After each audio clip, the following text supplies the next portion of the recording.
should we start, if you would, Sir Roderic, with that cutting off of the gas supply to Poland and Bulgaria? It's a pretty bold move and painful for Russia as much as it is for those two countries, I imagine.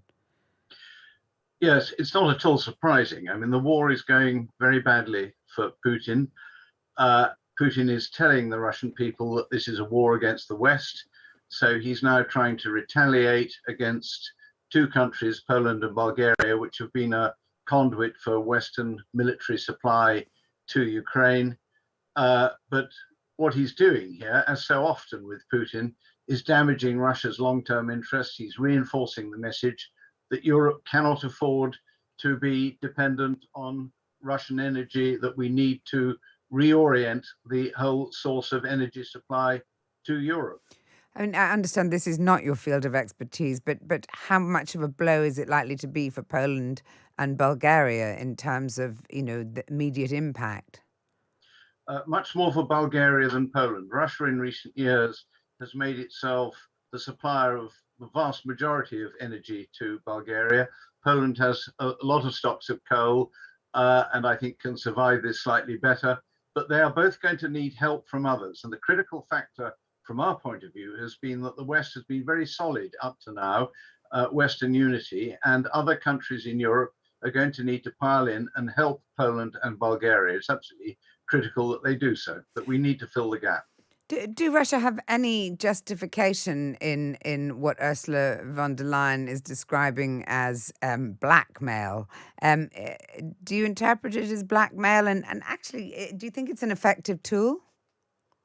Well, from Putin's point of view, he is claiming that Russia is being attacked by the West, it's in a war with the West, and therefore taking retaliatory moves of this kind seems to him to be entirely legitimate.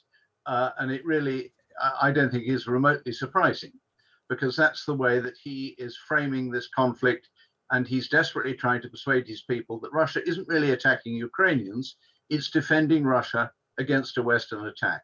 So this, from a Russian perspective, is probably a fairly mild step, and he has been threatening much more aggressive forms of action against the West. Of course, the UN Secretary of State Antonio Guterres has been in Russia for 3 days. During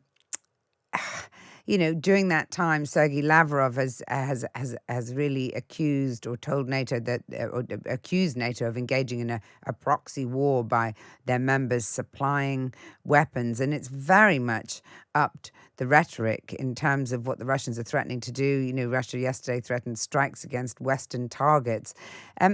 How much do you think Russian aggression is fueled by, ever encroaching NATO? And surely Putin would have expected that to happen. NATO is not encroaching on Russia. NATO has had to reinforce its eastern flanks in response to Russian aggression against Ukraine. But from our point of view, we need to keep two objectives in mind. I mean, one is that we are clearly fighting to help the Ukrainians retain their freedom, retain their independence, and push back the Russian invasion. But at the same time, we have to be very conscious of the need not to get drawn into a direct war with Russia. And that's actually where Putin wants us to play his game. We need to be careful about the sort of help that we provide to Ukraine and the sort of words we use. And some of this loose talk from junior defense ministers boasting about British missiles striking targets in Russia simply plays into the hands of Putin and his propagandists. So Lavrov immediately seizes on that and he says, there you are, they are trying to attack us. And those words will get replayed over and over again on Russian television channels.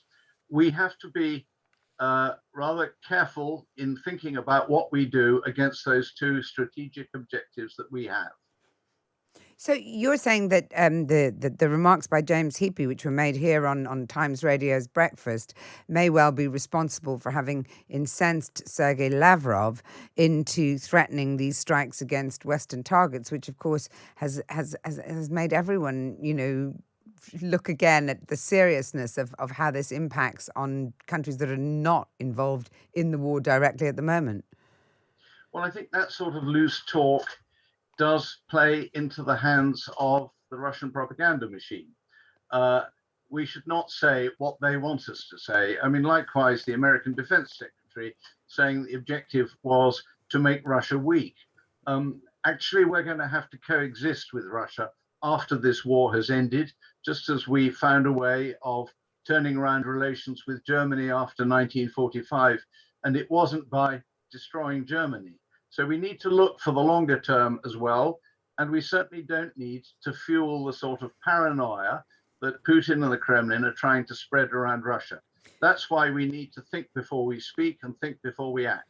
What about the UN Secretary General making rather conciliatory statements while in Russia? Does that inflame, what impact does that have? I mean, based on your experience of how the Russians react to these things?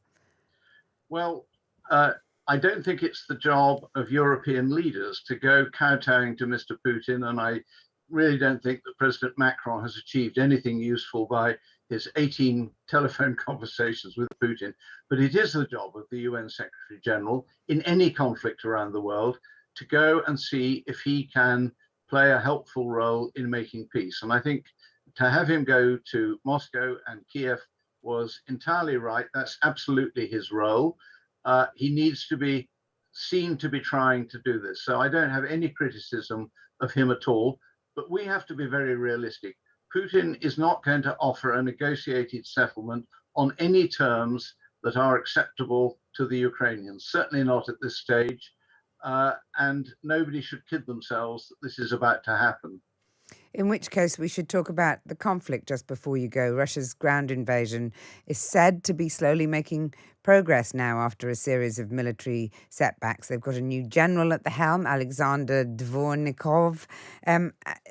How likely is it, with your, decades of experience looking at the situation as it is, how likely is it that Putin is going to walk away with the Donbass?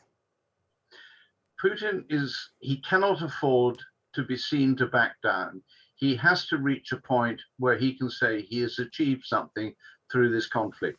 But I think the critical point is that this latest push that they are making is going very slowly. We need to give the Ukrainians maximum support to halt it, push it back. At some point, in a few weeks from now, both sides are going to run out of steam. We're going to get conflict, I think, at a rather lower intensity. And at that point, Putin is going to have to make some calculations as to whether he stops there or continues in his present campaign, not only to push forward in the south and east of Ukraine, but also to try to weaken Ukraine through missile attacks elsewhere and through what I'm afraid may be a very long drawn out conflict with intermittent fighting, intermittent stalemate. Well, that's a depressing thought, but thank you very much for joining us here and sharing your ideas on the conflict.